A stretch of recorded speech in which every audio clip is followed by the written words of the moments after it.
whale news. Let's talk industry news, Filippo. Can Yeah. you give us some interesting industry news? We have some real questions for you. So last week on the podcast, we talked a little bit about, we filmed it right after Q2 results were announced for Rivian, and we figured we have you on the podcast this week. You're the right man to ask. Obviously, some increase in revenue year over year, Q2, also a little bit more burn. What is the story that you all are telling around it? What led to that quarter? To Q2? To Q2, yeah. Q2 is a challenge for us because we had a significant drop in production where if we look at Q1, we produced around 14,000 vehicles, and Q2 we produced around 6. And the reason for that significant drop was a lot of really abrupt changes to the supply chain. And in our case, we produced 100% of our cars in the United States, and of course 100% of those were electric. So the export controls around heavy rare earth metals, effectively magnets, really hurt us because we only make electric cars, and every electric car needs magnets to make the motor. So we had to do a lot of work to come up with a new supply chain and really dramatically shift how we were sourcing a lot of the materials that go into our motors. And so we just had a abrupt slowdown in production. And the nature of our business is high fixed costs, so the cost went up, or the cost stayed the same, but we weren't spreading those costs across a lot more volume. So we guided that the second half of the year we're going to actually produce more vehicles than the first half. We think Q3 is going to be a really strong sales quarter, just in part because of the ending of the $7,500 tax credit. So a lot of folks are going to be rushing to get their EVs right now. Are these trucks eligible, the R1T and the R1S? Yeah, they are. Okay. So if you lease an R1, you qualify. So a bunch of sort of compounding factors, but look, couldn't be more excited. We're coming up on the launch of R2, and R2's for me, R1 is like a labor of many, many years of love. R2's benefits from an organization that's so much more mature, and so everything from how it's manufactured to how it's serviced to the performance relative to its cost, it's really, really cool.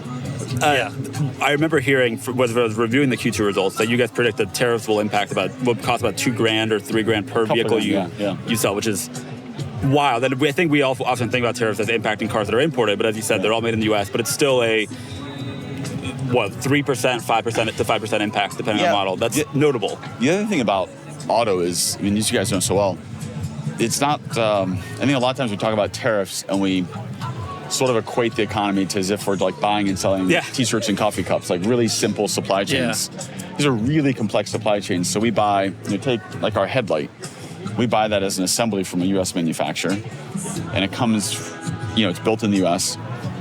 It has about 20 suppliers into it, and those 20 suppliers then each have about 10 to 15 suppliers. So there's hundreds of companies involved with making our headlight, and many of those companies are getting materials that come from outside the United States, and that's on one part. Right. And so the ripple across something with such a complex supply chain is hard to fully appreciate until you realize we buy 3,000 parts, put them together, but there's actually more than 10x that in terms of discrete components that are going into the car, because we buy assemblies. Right.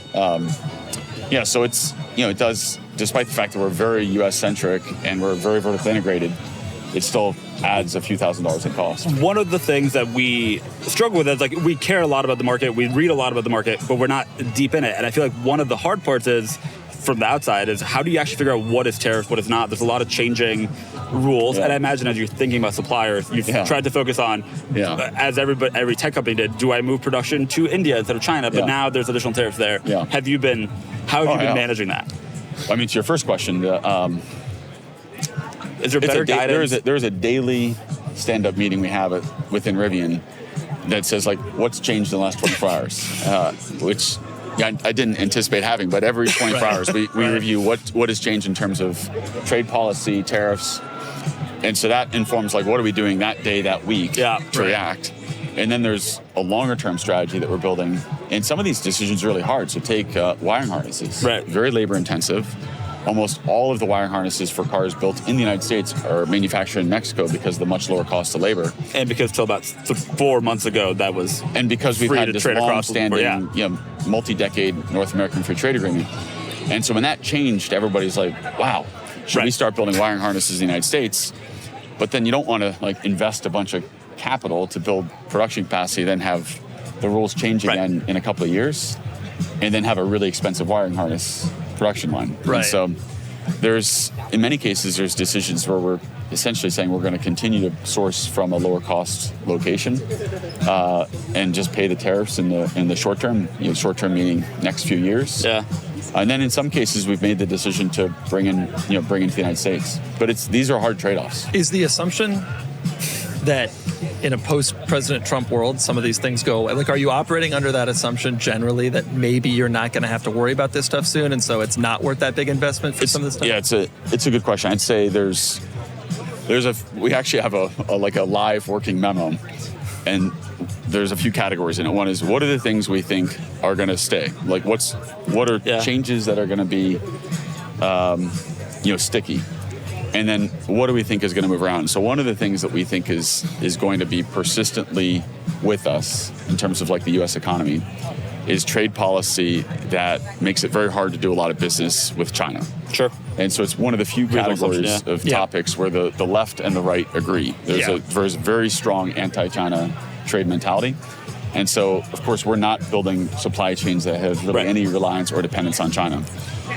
One of the ones we think is going to be moving around a lot over the next few years is trade within North America. And it's been such a pillar of our economy, and so much CapEx has gone into Canada and Mexico that it's hard to imagine a world where we don't return to friendly trade relationships with our northern and southern neighbors. And I think that's generally the point of view. Most companies believe that. Yeah. And so you're kind of operating with that. And so we're not replacing Mexican supply chains with U.S. supply chains, but we are very much making sure we don't have China dependency. Yeah, which seems like a story we're hearing from other companies and other automakers. You guys are also one of the few EV manufacturers that hasn't developed a China market product or a real focus on the Chinese market generally.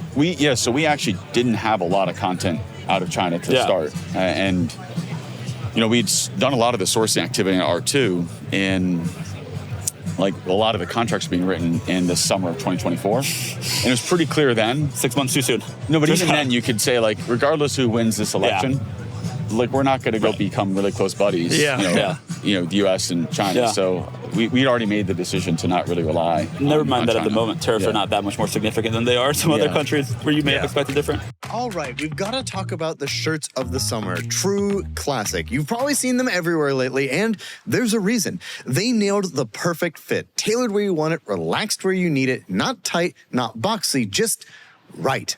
I've been wearing them now for a while, and I'll be honest, when you throw one on, the rest of your closet feels a little outdated. The fabric's soft, it holds its shape, and you don't have to baby it. And the price, that's the best part. This isn't some $90 designer tee or $130 polo. You get the same premium look without emptying your wallet. These guys started with one goal: make clothes that look right and feel amazing without the crazy markup, and it's clearly working. Over 25 million shirts have been sold, more than 5 million customers have bought them, and over 200,000 5-star reviews are on their site. They've got more than just t-shirts now too. Polos, hoodies, jeans, you name it, it all follows that same true classic formula. Great fit, great feel, great price. Grab your True Classic at Amazon, Target, Costco, Sam's Club, or just go straight to trueclassic.com/cars and try them yourself. Trust me, once you do, you're going to start phasing out all the old stuff.